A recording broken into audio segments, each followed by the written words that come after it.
اب جب بھی ڈیمز بنانے کی بات کرو تو ایک کالا باغ ڈیم کا نام آتا ہے اور اس پر قوم کو تقسیم کر دیا جاتا ہے۔ اگر کالا باغ ڈیم کے حوالے سے حکومت کے پاس اس کے جواز موجود ہیں، ٹیکنیکل چیز موجود ہے، قوم کے سامنے لائیں۔ لیکن اگر اسی پہ بحث ہوتی رہے گی اور بھاشا ڈیم پر کوئی بات نہیں کرے گا، اور سوان ڈیم پہ لوگ بات نہیں کریں گے، اور مومن ڈیم کا لوگ نہیں پوچھیں گے،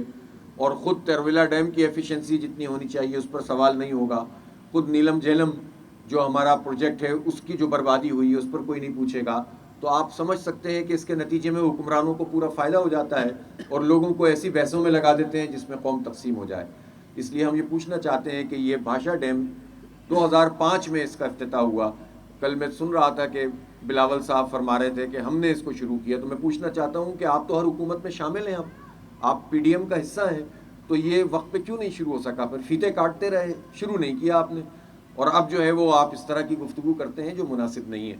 اب یہ جواب دینا پڑے گا ان کو کہ انہوں نے یہ واٹر مینجمنٹ کیوں نہیں کی۔ نان ٹیکنیکل باتیں کر کے، صرف پولیٹیکل پوائنٹ اسکورنگ کر کے بعض لوگ اس طرح کی باتیں کرتے ہیں، پاپولر باتیں، جس سے کوئی ایک خاص قسم کا علاقہ جو ہے اس پہ لوگ خوش ہو جائیں اور تالیاں پیٹنے لگیں۔